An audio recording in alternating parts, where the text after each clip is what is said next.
Hi, welcome to the London Digital Classicist Seminar Summer 2024.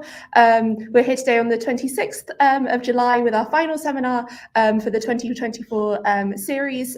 Today we have Valentina Iannace from the Istituto Papyrologico Vitelli in Florence, part of the University of Florence.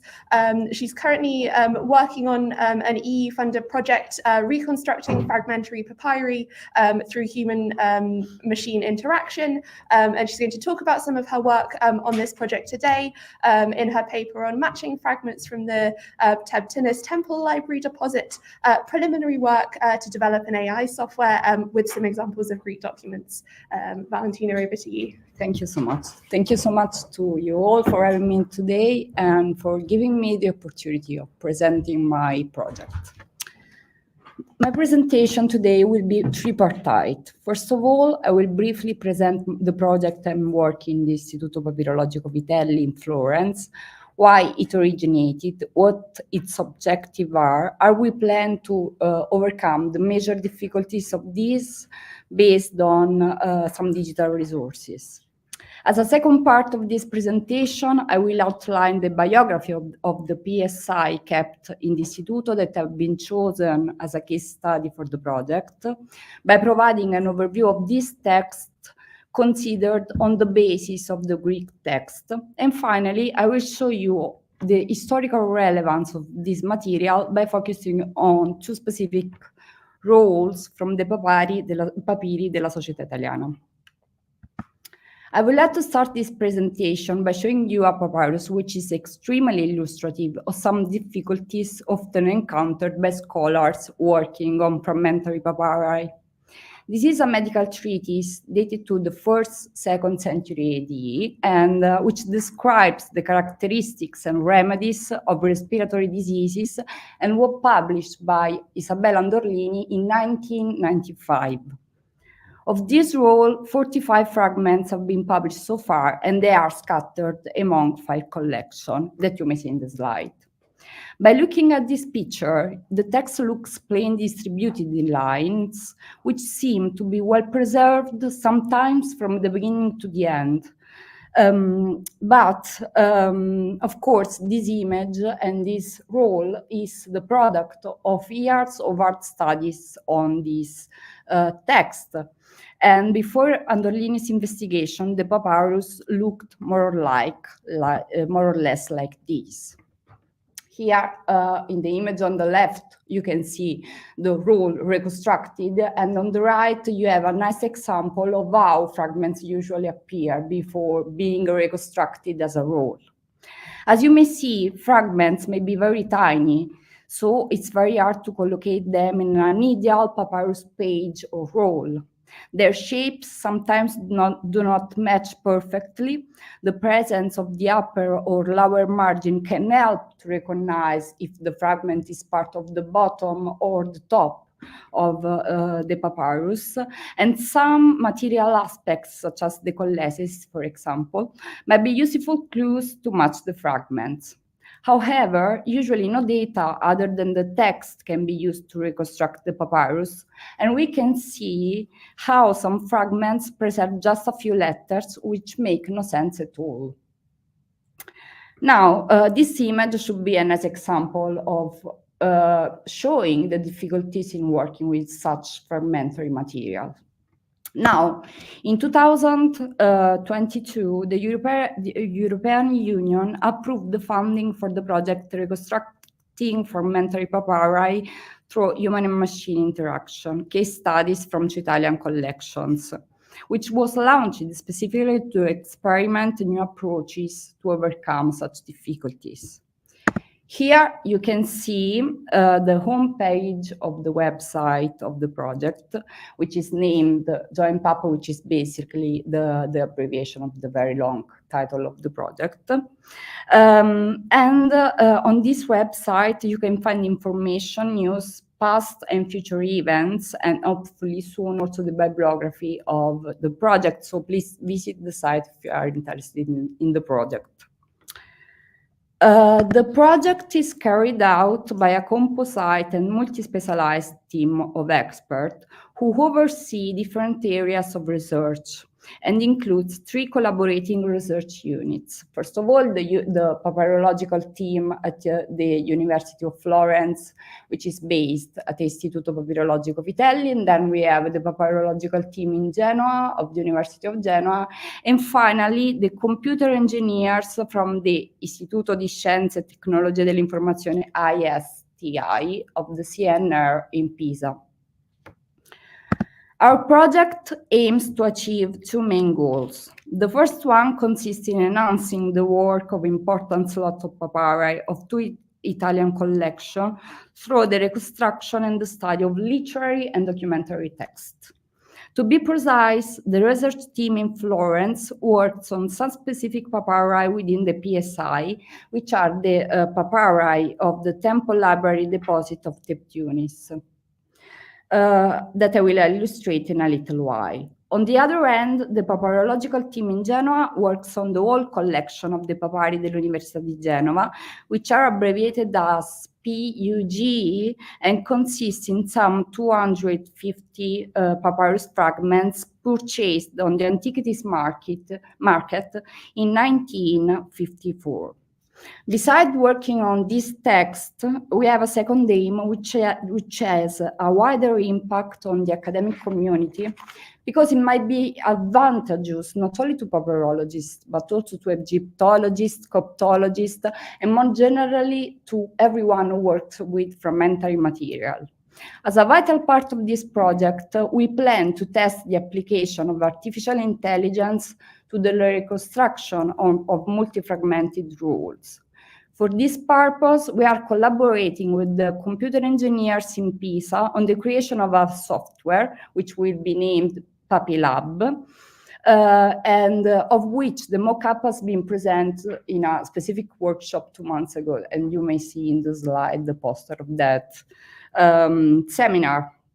But it's useful here to show how the software should work and why we are pretty sure to obtain trustworthy results. Now, PapyLab is an interactive software, at first glance looking like a normal program of imaging manipulation, but with some specific tools designed to address multiple functions useful for reconstructing multi-fragmented papyri. Let's reproduce the demo version so it's easier to understand what we are talking about. On the screen, you may see that the software has a central working area with a bar of options on the top, another bar of instruments on the left, and 2 areas on the right reserved for browsing the fragment, the upper area, and revising the proposed option of matches, the lower area. Now, as you can see, the working area may be set through some instrument on the top of the bar of the top, and may enlarge as we prefer. Then we can upload fragments directly from a folder in our laptop. And once uploaded, once this fragment have been uploaded, we can navigate the working area in order to also to move the fragments and match if see if matches may be correct or not. Then by using this button, we can double the working area, which may be doubled and mirrored, so that, and this is very important, a fragment may be shown from both sides, from the recto and from the verso at the same time.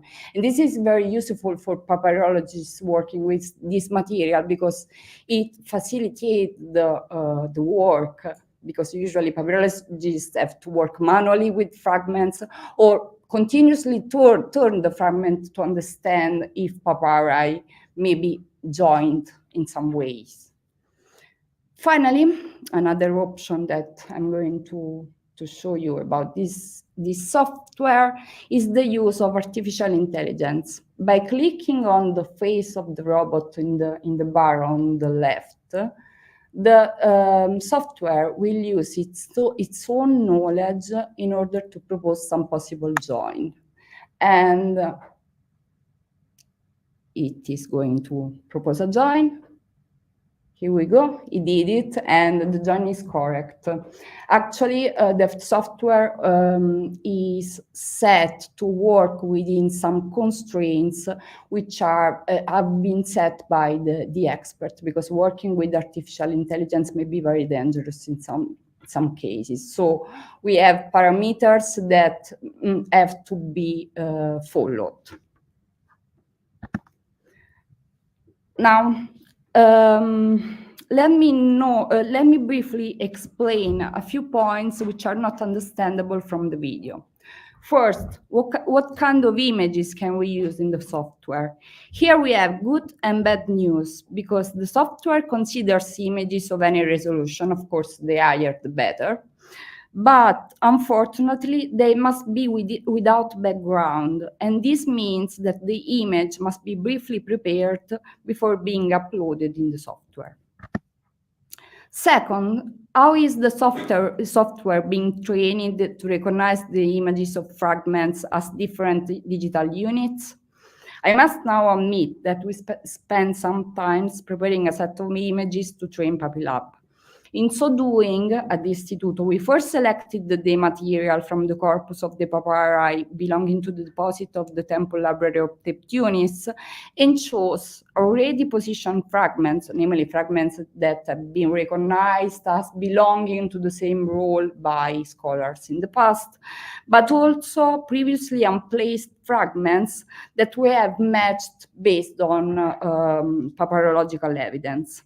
In this way, we selected a set of around 280 fragments, which compose about 115 rolls, or part of rolls, to which the Genoa team added the images of some 20 papyri, and worked on each group of joining fragments to first remove the background as required from the software, and second, to provide each fragment with a specific color mask in order that the software could recognize the fragment as separate digital units. And here in the slide, you may see that a nice example of two fragments joining with and provided with a color mask. Obvious to say that we had huge fun trying to create color combination very nice in that space. But yes. As you can understand, once finished, PapyLab will facilitate the work by providing significant help to the papyrological community, both in the screening phase and in matching papyrus fragments, allowing users to evaluate, take trace, and revise multiple hypotheses of reconstruction. But above all, the software will enable us to reconstruct multi-fragmented papyri in faster times, also by reducing the travel necessary to scrutinize in person those fragments that are split between different collections.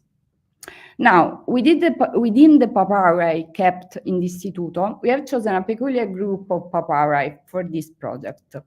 They are the papyri of the so-called deposit of the Temple Library of Tebtynis, specifically selected for two main reasons. First, because they have a precise find spot and may thus provide concrete and archaeologically recorded information about the temple and the village.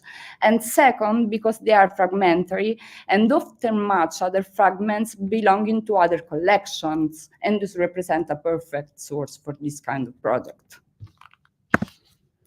These papyri were discovered on the 10th March 1931 during the Italian archaeological mission at Tebtynis, headed by Carlo Anti, on the floor of two cellars of the building number 32 inside the precinct of the temple of the crocodile gods of Tebtynis. When they were found, these papyri were already reduced to several thousand of fragments. Immediately or shortly after the discovery, they were collected in 4 suitcases without being separated, packed, or protected in any way. As during the archaeological campaigns, the larger pieces, like the rolls, were usually stored in boxes, and small pieces in envelopes or improvised containers, such as cigarette boxes. it is clear that the use of suitcases was an extreme measure aimed at collecting all fragments as soon as possible. In fact, the team took just 8 hours to remove the entire material from the cellars. From Tebtynis, this material was later moved to the Istituto Papyrologico in Florence, where it is still kept, and it has been object of study of many scholars, starting with Bott in collaboration with Volten from Copenhagen, but also to arrive to Manfredi and Andorlini. All new details on the archaeological and archivistic context of these fragments will be soon published by Ilaria Cariddi and Kim Bryolt in the article that I'm showing you in the slide. So as they did a very good job in putting things in order after the discovery of the cellars. Please read the article if you are interested in this. Moving back to the text. What is the deposit of the Temple Library of Tebtynis? As shown by Bryolt, basically in many papers, it is a unicum in the history of the papyrological findings from Egypt, as it was the largest remains from the temple of a library, from the library of a temple, sorry. The texts found in the 2 cellars were probably accumulated there in the 3rd century AD, when the temple was closed and then abandoned. The main studies on this material, focusing on the Egyptian text, have demonstrated that the deposit included some 400 literary manuscripts, containing just over 300 texts. Of these, roughly 2/3 are written in Demotic, 1/3 in hieratic, 15 manuscripts in hieroglyphic, and a few Greek texts, which represent only the 1% of the total. And the pie graph that you see in the slide may give an idea of the language distribution within the material. Most of the Egyptian texts date to the 1st-2nd century AD and have been catalogued by Bryolt into 3 main categories. So we have about 110 manuscripts with Celtic text, circa 60 manuscripts with non-Celtic text, and circa 60 manuscripts of narrative, with stories belonging mainly to the cycles concerning historical rulers or the priest elite. Now, let's focus on the Greek text.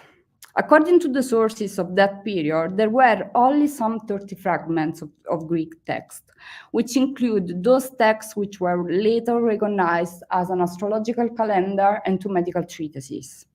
However, many demotic book rolls were made from discarded Greek documentary papyri reused on the back, and some rolls written in hieratic on the verso have Greek documents on the recto too. So, since the stamp descriptions evidently did not include the reused material in the category of the Greek text, let's analyze the papyrus corpus from the deposit from its Greek counterpart, which, as anticipated, has been so far left behind. First question, how many rolls written in Greek on the recto were reused on the verso for demotic or hieratic text? This question is not easy to address, since these papyri are very often dismembered between different collections and might thus not have been yet identified, and many more unpublished fragments could be preserved under glass or in folders and boxes still to be screened. However, I've given you some provisory but concrete numbers in order to provide realistic estimations. As I said before, most of the papyri found in the 2 cellars have been inventoried in the demotic but also hieratic series of the Papyri della Società Italiana, PSI, which are abbreviated as PSI Inv D demotici and PSI Inv E hieratici, respectively. By now, the PSI Inv D includes 155 inventory numbers.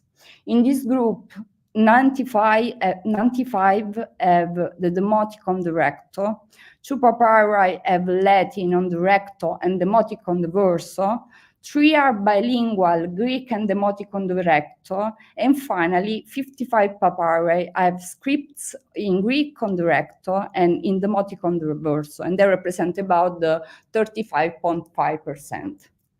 As for the hieratic series, it includes 142 papyri, of which only 7 have Greek text on the recto and the hieratic on the back, so just the 4.93%. To this species, we must, however, add the fragments not yet recognized as belonging to the deposit, which are sometimes preserved in our about 500 frames, sometimes in folders, and some perhaps also in other boxes. Second question, what kind of texts in Greek are preserved on the recto of this book roll? In this regard, I will limit my observation to the rectos of the Demotic book rolls, which represent the bulk of this material, postponing a complete overview of the topic to a future analysis of the papyri inventory in the hieratic series. The Greek text appearing on the recto of the rolls used to draw Demotic text on the verso are always documents. No literary texts have been found so far. Usually, the Egyptian priest in the Temple of Tebtynis collected the rolls discarded from official archives. So the vast majority of these rolls have a fiscal nature, and I have identified, for example, 18 tax registers recording payments in kind but also in money, and also 3 cadastral registers, while some 15 texts are so poorly preserved that cannot be identified, and 2 examples with different content will be discussed today as case studies. Third question, how were these book rolls made? As we have seen, most of the PSI IMD of our concern have Greek registers, usually ordered in columns on the recto. Most of them are in a single hand, which suggests that they were a single register written by the same scribe. But in some cases, the presence of different hands suggests that they were a portion of different rolls glued together.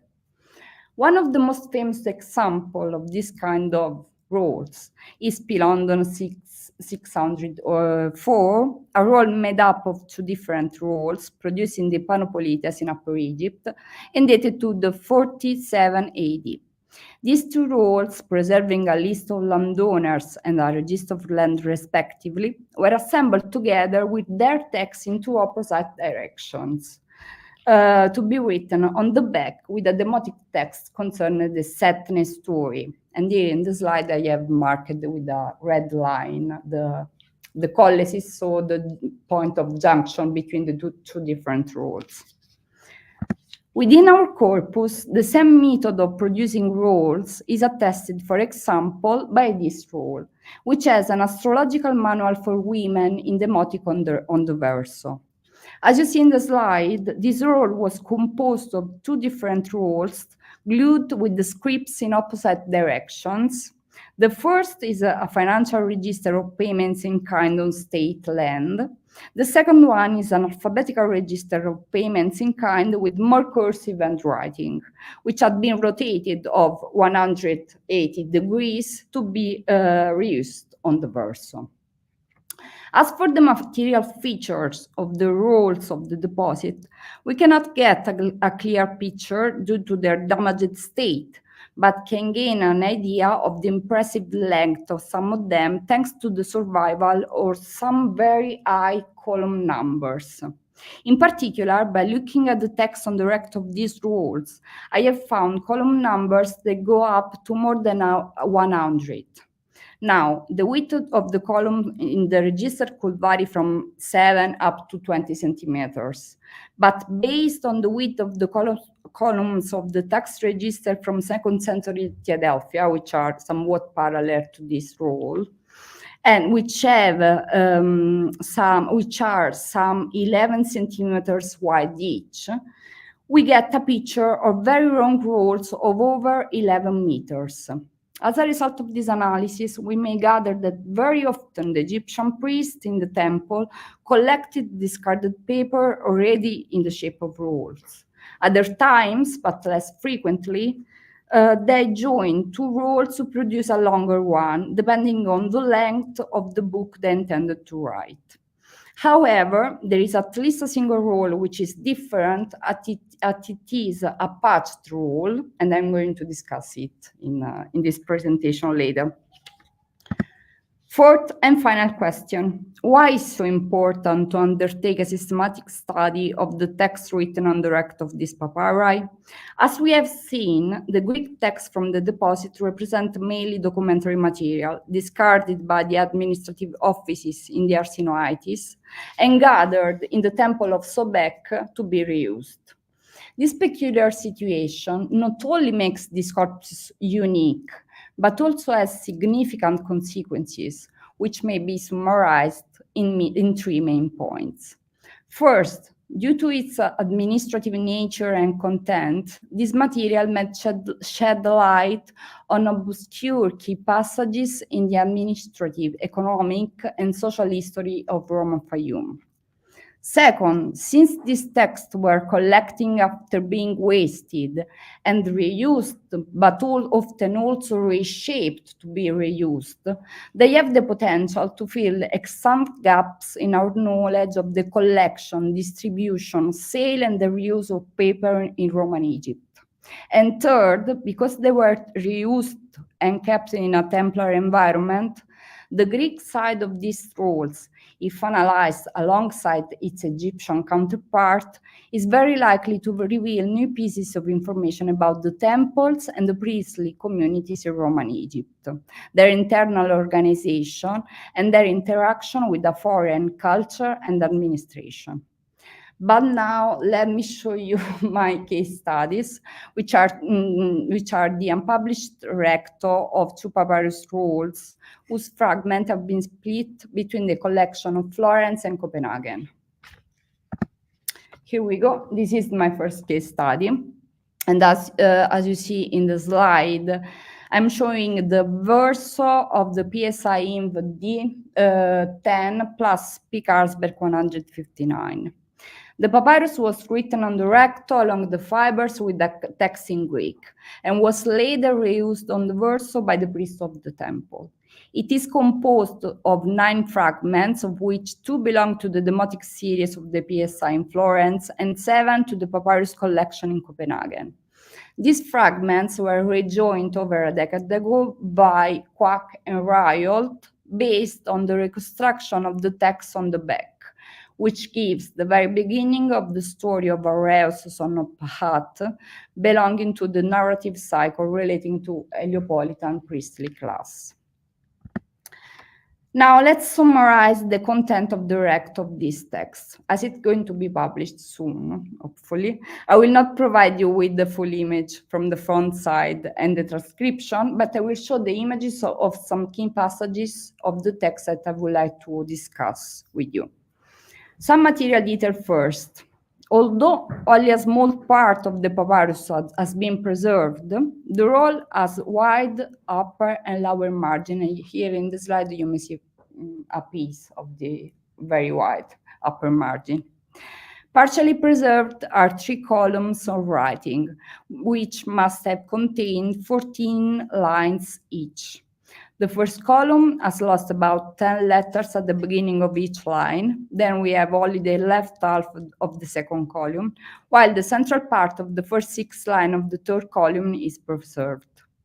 The text on the recto is an accounting of the population in the village of Karanis, located in the Fayum, which was filled up for tax purposes, according to a documentary typology usually defined synopsis.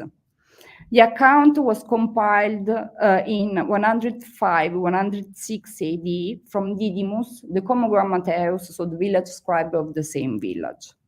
This individual, as you may see from the text, is here qualified as Didymus village scribe of Karanis and of the plains of Senarpsenesis and Patzontis.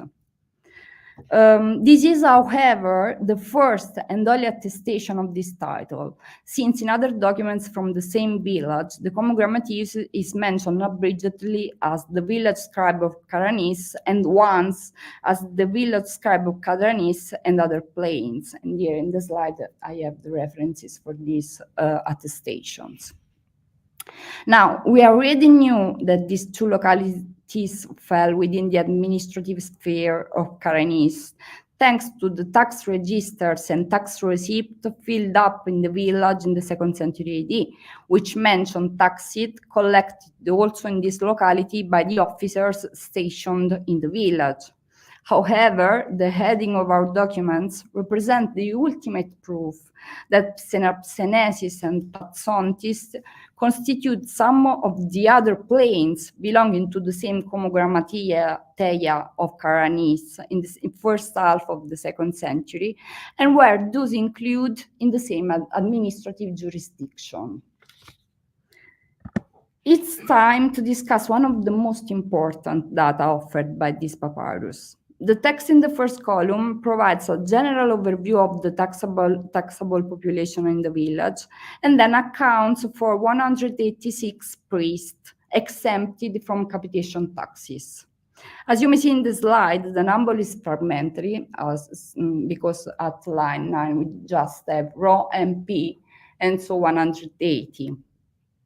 But the immediately following lacuna might have included a third number for the units. This hypothesis is confirmed by the text at the beginning of the second column, which has Katalei, Pontai, Andres, Roppi, and Epsilon, and so in translation, there remain 185 men. Now, since in the final part of the previous column, a priest who had overcome the taxable age is listed separately, and the beginning of the second column mentions some remaining 185 men, those 185 were likely to be the remaining priests, and their total must have been 186. This reconstruction leads first to the supplement of a stigma, which is in the numeral for 6 at line 9, but also to the estimation of the overall length of this roll. If we consider that of 185 individuals, 12 are listed in the second column, and this list should have continued for other 10 columns with 16 individuals each, we may gather that the roll was about 170 centimeters wide. The number of priests, on the other hand, provides a new picture of the clergy of Caranis in the 2nd century AD. Before our papyrus, the number of the priests of Caranis was only attested in a slightly later papyrus that you may see in this slide. This papyrus, coming from the Arsinoite Num and dated to 114 AD, preserve a list of some temples scattered in some villages in the Fayum and their concerning priestly class. And at line 9-11 of the second column, it focuses on Caranis by saying, at Caranis, the temple of Petesukos and the associated gods, in which there are 54 priests, excluding the minors, and at the same time 50 pastophoroi. Based on a comparison with this text, the number of 186 priests given by our papyrus requires an explanation. As we know that there was a numerous clausus of priests recognized by the Roman government and granted fiscal privileges, and that the 50 pastophoroi must be excluded from this group as they were actually guardians of the temple, the mentioned 54 priests must have been those belonging to the numerous clausus established for the temple of Petesukos in Caranis. Subsequently, since it's unlikely that this numerous clausus changed in the course of less than 10 years, the higher number provided by our papyrus should have included the other priests. But let's speculate on who they were. First, it is possible that our number included the lower-ranking priest, not exempted from fiscal duties. And in this case, we would have a parallel situation in Sopnova Ionessos. for which two papyri, and you may see them in the slide, provide a number of 169 and 160 priests at the end of the 2nd century AD. But only 100 priests among them belonged to the numerous clauses exempted from the capitation taxes. As a second option, then, it is possible that our number was inclusive of all priests residing in the village. So, not only of those who carried out their activities in the main temple of Karanis dedicated to the god crocodile Petesukos, which is, after all, explicitly mentioned in the slide, in the papyrus that I showed you in the previous slide, but also those who belonged to a second temple of Karanis, located to north of the village and dedicated probably to Socnopaios. Let's now move to our second case study. As anticipated before, most of the papyri from the deposit are long registered, filled up in administrative offices and aimed at recording people, land, and properties for fiscal purposes. However, we will see that this papyrus, which is PSI INV D65 plus P. Carlsberg 789, is a nice example of the so-called patched rolls, and thus show how sometimes rolls were made with heterogeneous material previously discarded, with the specific aim of getting long reusable versos. Exactly like most of the papyri from the deposit, the roll looks like a multi-fragmented surface. It includes at least 12 papyrus fragments, of which most are kept under 4 glasses in Florence, but a few other fragments are part of the P. Carlsberg collection. These fragments were first rejoined by Demotis thanks to the identification of the scribe who drew the demotic text on the verso, which is an unpublished mythological tale of the Egyptian god Osiris. Moreover, the verse of this roll has been vital for placing the fragments because no clue for the reconstruction of the roll are available from the rector.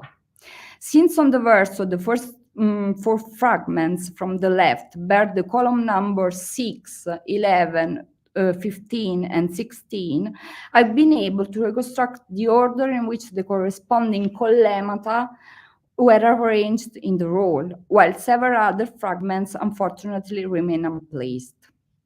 Now, let's take a quick look at each fragment of the roll. Fragment A belongs to a private letter addressed from a Didymos to an individual whose name began with them.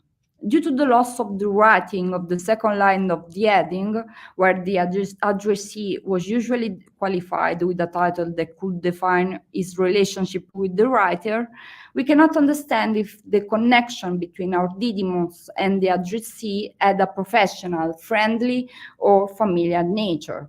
However, the last surviving lines clarify the private context of the letter, since the greeting formula at the end, translated greet your sister and your brother, illustrates the intimate tone of the speech. Another fragment of the same documentary typology is fragment D, a second private letter that is even more damaged than the first one. Nevertheless, we are here luckier than before, since the first 3 lines are almost fully preserved. And here is their translation. Asclepiades to Julius Ammonius, the Lord Father, greetings. These months have passed since. And then the letter becomes less clear, but the heading at the beginning of the body of the text enable us not only to recognize the main characters of the letter as a father and his son, but also to perceive the private nature of their correspondence. Let's move on fragment B. Here, as you may see, sections of 3 different texts are visible. Of them, the text of the bottom right should be a small note drawn on the lower margin of another uncertain document. In this small notation, the writer says that he has received 4 tricora of a liquid, probably beer, and is sending some goods to pay some unspecified expenses. Obviously, also in this case, the content is obscure, but what is worth noting here is the secondary colleges, which demonstrate that two different papyrus sheets had been glued together specifically to create a larger roll to be reused on the back. The same is true with fragment C, but also with other two fragments that I will show you in the next slide. And fragment C is probably a fragmentary application for leaves dated to the first koyak of an unknown yard of the reign of Trajanus, and may be attributed to one of the record offices scattered in the Fayum villages, thanks to the handwriting and the format, but also the appearance of a Eupographus, who subscribed the document on behalf of the concerned individual as he was illiterate. And in this regard, we may read the Eupographus that wrote on his behalf, as he say, he doesn't know letters. Turning to fragment F, it is a petition, as shown by the formula D2K that I have highlighted in red in the slide, and is dated to the 5th koyak of another lost year of the reign of the Emperor Trajanus. Fragment H, but also fragment T, finally, could be accounts. To be more precise, fragment T preserves a few lines in which the abbreviation for the word Sakkoi, marked by an horizontal line drawn above the alpha, occurred twice. Finally, I have indicated with red arrows the colleges in each fragment. After this brief overview of the fragments, it is necessary to outline their main feature. Here you may have a list. First, these texts have been glued together without respecting the text written on the single papyrus sheet. This is evident in many cases, as most of the colleges randomly cut sentences, words, or even single letters. And for instance, you may see this detail from the fragment C, in which you may see where the writing stops on the left abruptly. Second, these texts do not appear to have any internal coherence nor correlation of any kind. And third, these texts are not connected in any way to the priest of the temple by content. The names rather refer to the Hellenized elite of the Fayum, the same one who in the 2nd century AD were entrusted with official tasks within the administration. All the clues that I have highlighted so far allows us to propose a plausible scenario on the nature of this role. First of all, it is possible to exclude that the surviving fragments belong to different papers glued in a Thomas-Young collesimos arranged as such in an administrative environment. And this is demonstrated by three main reasons. First, the presence of secondary colleges of rogue workmanship, which cut out part of the text, demonstrates the absolute disregard for the content of those texts, which would instead be preserved in their entirety in the case of Thomas-Young collesimoi. Second, the dating of the text is not unitary. If fragments C and F date to the reign of Trajanus, much more uncertain is the reconstruction of the chronological data of the undated text.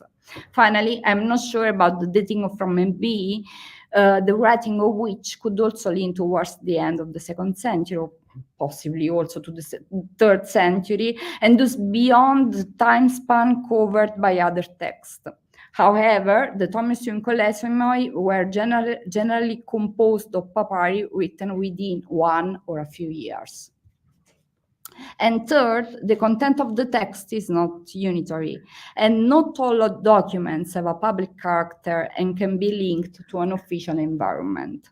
In particular, it is striking that our role contains a petition and 2 private letters, which refer to an individual context and are absolutely disconnected from the official sphere in which the composite rolls were usually produced. Once the hypothesis of the Thomas-Young collesimos has been dismantled, it becomes clear that this was a so-called patch roll, in which different documents had been glued together randomly without any interest in their text. Further, one can think that all these documents, or at least the letters and the petition, originally represented the papers owned by one or more individuals, belonging to one or more families, who lived in one or more periods and came from one or more places in Egypt. The correlation between these documents, even if they existed, are not clear, but what is clear is that all these documents at some point were perceived as useless and therefore thrown away, to be later recovered and reassembled to create reusable rolls. Even though we cannot reconstruct where and how these single documents became a part of a roll, this papyrus confirmed the hypothesis already proposed by Riot of a general shortage of new paper faced by the priests in the Temple of Tebtynis in the 2nd century AD. The patchwork of sheets with heterogeneous contents demonstrates a real need to save the available writing material by adapting it to new forms. Further support to this reconstruction comes from an evaluation of the missing page of the text on the verso, which has large columns and narrow intercolumnia, despite the importance of its content and the elegance of its writing, and therefore shows an attempt to optimize the use of that roll against unacceptable waste. To conclude this presentation, today I have illustrated 2 case studies from the deposit of the Temple Library of Tebtynis in order to show you their relevance as text and manuscripts and use archaeological artifacts. As I said before, interest in this papyrological material has so far centered almost exclusively on the literary books written on the verso, which are the remains of the actual library of the Temple of Tebtynis and have thus extraordinary value as a unicum of their kind. However, the Greek texts preserved on the recto have huge importance too, since they can shed light on still unknown aspects of the history of Roman Egypt. For this reason, we intend to go beyond the facade of this text, which at first glance appear as fragments difficult to handle by human means, and exploit their potential as extraordinary and unique archive material. Plan is to recover as much as possible from this text, first with the help of a new digital tool, but also with an innovative approach that implies the collaboration between papyrologists and Egyptologists to study the 2 sides of the surviving scroll simultaneously and with a synergic interchange. Based on what we have seen so far, we have valid reason to expect that this work will produce relevant results, and I hope to have demonstrated this today by bringing 2 case studies that already modify and redefine our understanding of the past. Thank you so much.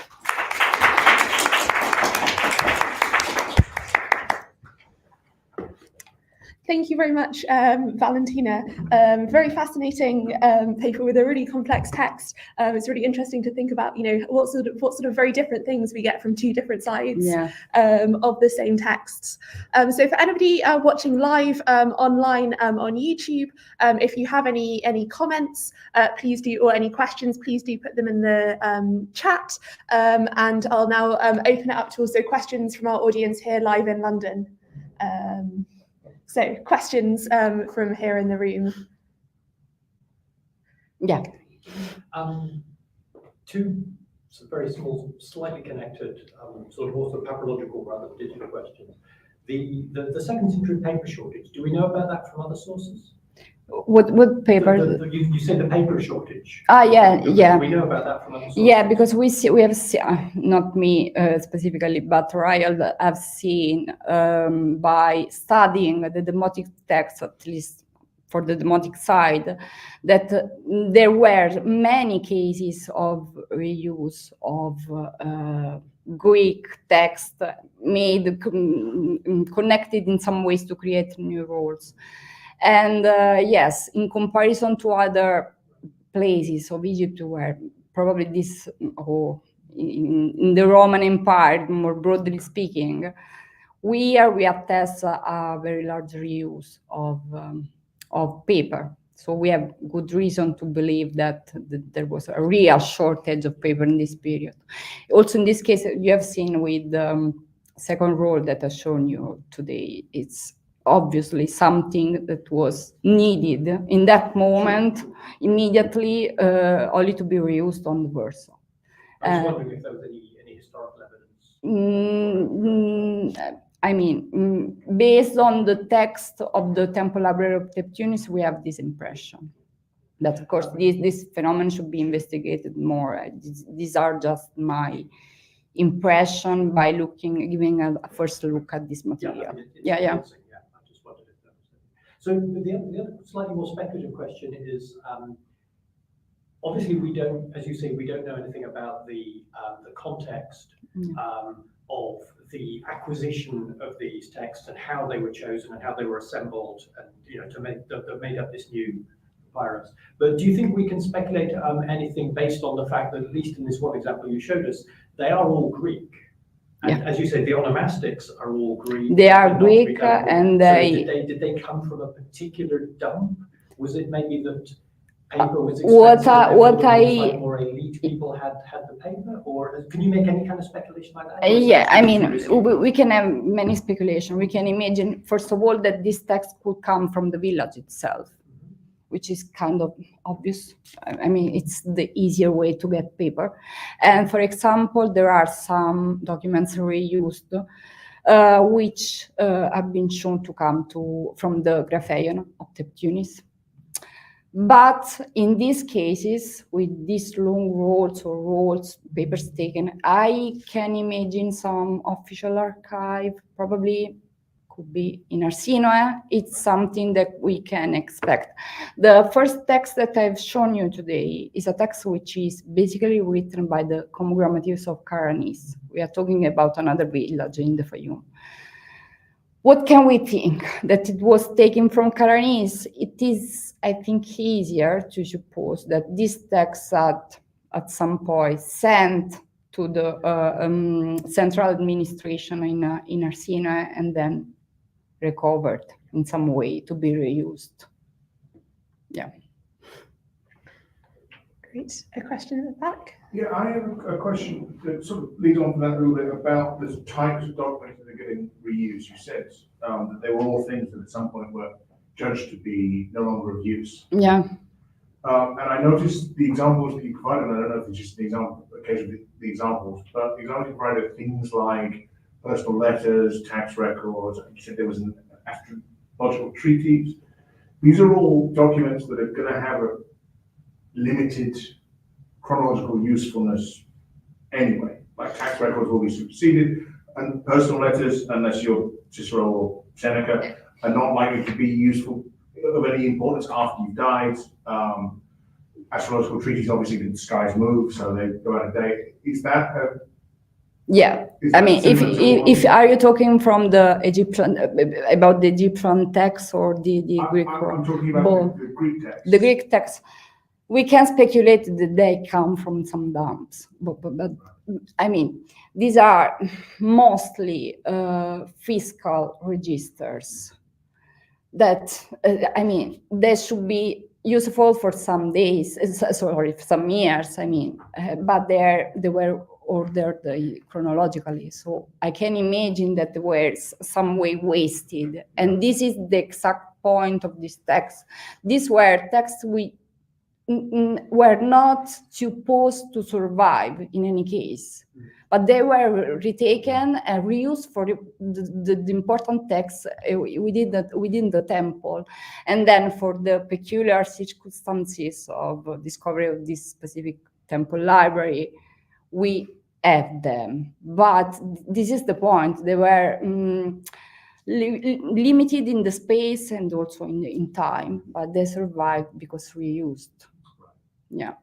We see a similar profile of text, don't we, in the dumps, for example, at yeah. Because those are the kinds of texts that we find that explicitly have been thrown away. Yeah. So someone just went in and took them out in this case. Yeah, in this case, we are very lucky for this text. I mean, thanks God they have been reused. Absolutely. I think we have a couple of questions in the chat. I cannot see them. Online. Yeah. Probably. So we have, first of all, a comment from Leah saying this will be an incredibly useful tool for scholars. Thank you. So someone who's very much looking forward to this being released. And then we have a question from Isabel Marthot. Many thanks. How many fragments can be considered at the same time to find joins thanks to AI? So sort of what's the scale of this tool? Yeah, I think that should be unlimited. I mean, you can just try to set a group of fragments based on your own ideas about these fragments, but the software should consider unlimited fragments at the same time. Of course, it depends on how many fragments you upload and you set in your software. So yeah, it should be very useful in this. Wonderful. So potential to work on a group of fragments of quite a scale then. Yeah. I mean, this software also is being trained, it's being prepared, it's not still available. But it's being realized in order to facilitate the matching of fragments between different collections. You may imagine, I don't know, I'm talking about Tebtynis. So many fragments are in Berkeley, so many fragments are here at the Istituto, and some other are everywhere, actually, in the European, but also overseas collection. And this is a very useful software because we can try to do everything at the same time, just by uploading the images that, of course, have to be prepared, but it will be very easier to try to find some matches between different fragments. And yeah, so. Absolutely, and being able to see both sides at the same time as well seems like a really sort of time-saving device. Obviously, it makes everything twice as fast if you can see two things at once. So that seems like a sort of really interesting innovation that's sort of only possible by using these digital images and using that sort of tool. That's not actually something that you can do if you did have both of the fragments in front of you. So that's something that makes working with the texts in this digital form a little bit different to working with them physically. Yeah, indeed. I have worked with both originals and digital images in the Istituto. And we were, me and Ilaria, the Egyptologists and the Istituto, were like this. Can you see this by the recto side? And then turn it back and give a look at the verso side. It was like a long time. I mean, and also by working with digital images, you have to take the fragment from the front and move the fragment. Then you have to take the fragment from the back and move the fragment. It's very time-consuming work, and this will facilitate the work a lot. Yeah, absolutely. Further question from the room? Yeah, I wonder, do you have any sense of the processing sort of weight of this software? Does it run on your laptop, or do you need to run it on a server? I mean, how it will be. I'm not sure. I'm not a digital expert. So it could be, but I think it could be downloaded and used on your laptop. You run it locally. It's not run on the I think so. Okay, I think so. It will be available for being downloaded, and in case in an open source, useful for everyone. So as soon as it is produced, we are waiting for this. No, that's not promising, because you hear a lot about some of these AI tools that are so energy intensive that that they using it for half an hour is likely to get lights on for you. Yeah, we are also pressing for this. I mean, we hope it will be not so heavy as a software; it will work properly. So yeah. Great. So yeah, I suppose sort of making it very specific to the usages that you want as well. You mentioned that there were particular parameters that you were setting to use the tool with your particular corpus. We've got a question in the chat about whether this tool can be easily adapted to study other archives. You can use. yeah, it can be used basically to study everything which is fragmentary, every material which is fragmented, regardless of the language of the text. I mean, it is being produced specifically for this, for working with the fragmentary material. So you can work with every archive, everything that you need to match, in which you need to match different parts of a writing material. Yeah. Fantastic. Further questions from the room here in London? Another 100, but can I ask one more? This again is about the AI tools, so yeah. Feel free to say that you don't know. But I just wondered if there must be algorithms that exist for solving jigsaws. I wonder if those have been incorporated into as part of the training model for this. Sorry, I didn't understand the solving, you know, jigsaw puzzles where people yeah, you have a picture of a temple or something, and it's cut into 1,000 pieces. Okay, I'm not. There must be tools for solving those. I wonder if that's. Yeah, I mean, I'm not sure it could work with things like this. I mean, but because some of the algorithms may be comparable. I'm not saying the tool will work out of the box. the algorithms may help with the training, but I don't know honestly. But it should work for sure with the papyri, because we are training this with this material. But yeah, in any case, it's something that could be useful also for other objects. Yeah. Yeah, we've got some further questions in the chat from Dominic Rathbone, asking, presumably one needs digital images of both sides. Are there any requirements about the quality of the image?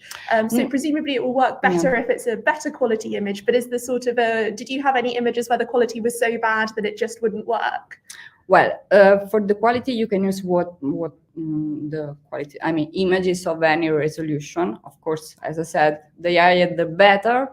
But as for the fragments, you don't have to necessarily have the fragments from both the recto and the verso, because you can just work with the recto, for example, without doubling the screening area. And so it should work also by looking at one side. The option of the two sides has been taught specifically for the text of the deposit, which are written on both sides, but obviously you can use it also from the recto side, and that's it. Yeah, we've got then another comment in the chat about the jigsaw puzzles. So compared to jigsaw puzzles, the challenge of papyrus fragments is that the borders don't exactly match due to damages when they broke. So, you know, you expect, hopefully, if you're making a jigsaw puzzle, that you have all the pieces there for the image you're producing. You know, with these papyrus fragments, when you start, that you're probably going to have some gaps. Yeah, indeed, the software is trained to not work exclusively on shapes, because shapes may be, I mean, a confusing element in some ways, because fragments usually broke as they want, we can say. I mean, and yeah, it considers some different parameters to try to, like the presence of the ink, but also other parameters. And I don't want to say things that I don't really know, because artificial intelligence is something difficult also to understand. But yeah, it considers some different parameters, so not only shapes, not only ink, and it combines information in some way. Great. So we've got then another question actually about the parameters there from Diana Montesanti. Thanks for the exposition, Valentina. I don't know if I missed this, but does the software take into consideration the text in the fragment or just the shape? So the text was then one of the parameters that's used. What did it also take into account things like sort of the direction of the fibres? Was that something that was considered? Yeah, this seems particularly difficult with the ones that are composed it of is different not bits of to text. consider the direction of the fibers, this I know for sure, but also neither the color of the fragments, which may be another difficult aspect, because sometimes fragments with match have very different colors, and it depends on the preservation of those fragments. Yeah, indeed, for the photography, of course. This is the reason why it may be adapted to the different collection, which maybe have photographies with different highlightings, and because we are not going to consider the colors. But yeah, it considers the presence of text or not. Of course, it's one of the parameters, and the shape in some ways with a large range of and other parameters that probably we will be better prepared to expose once it will be finished. Great. So it sounds like you are sort of thinking specifically about, the text that you're working on for this project with the parameters that you're setting up now as well. Yeah, I as I told you, I'm working with this material, which is very interesting in many aspects, because they are actually everything that, I mean, they could include everything that could remain from the villages in the Fayum, and also from the capital in the Fayum. So there are texts concerning people, concerning taxes, concerning land, everything that we want to know about the Fayum, actually. Great. Further questions here in the room in London?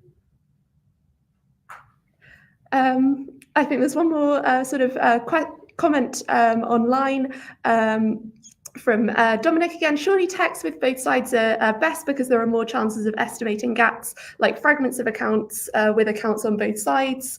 It must even if you can only do it with one side of a text, it must be a lot easier to do it with two. Yeah, indeed. If you have the possibility to get an image from both the recto and the verso, both sides would be better, and that's what we are.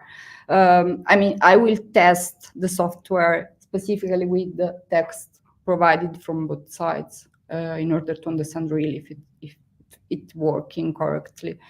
But if you don't have text on the verso, for example, it's fine as well. Yeah. Yep. And another question from Dominic: does the software enable you to visualize different proposals for the restorations? Is there a way to sort of compare alternatives or something like that? Can you view more than one restoration at once? I don't think that the software will be prepared for the specific to give proposal for restorations, because it's something that is different from the aim of the software, which is specific for fragmentary papyri. And it's another aspect, of course. By looking at screening a fragment with digital sources may be useful. You can see if some fibers are not in order. But yeah, it's not specifically projected for this. There are other projects that are working on proposing restorations on both inscriptions and papyri using AI, machine learning, that because this is open source, you could use them in concert with other tools, once those are available as well. I think that the serious challenge is what exactly like, isn't it? The economic papyri doing this. But I think in that case it's a reconstruction too of the text rather than putting pieces together. Yeah. I think for software. It's different because for the Swiss challenge they try to read the text. Exactly. Yes. So it's not about there are a lot of putting together problems the with pieces. because they are in book. It's important that every software is specific to something. Because this is taking life basically to help us with those material, which is from the Temple Library of Tebtynis, which is really fragmentary. I've seen it is really fragmentary. So it could be a very useful software for this, but also can be used for everything which is similar. Yeah, great. If there are sort of no more questions here in the room or online, we're just approaching 70 minutes, so perhaps time to wrap up. But thank you, Valentina, Thank you for so such much for having me today. A fascinating presentation about a really, really interesting tool that it seems there's lots of interest in the use of. So thank you very much also to everybody in our audience here live in London and watching online, whether live or at some point in the future. This is the final Digital Classicist seminar for summer 2024. Hopefully see you in 2025. Thank you very much, Valentina. Thank you so much.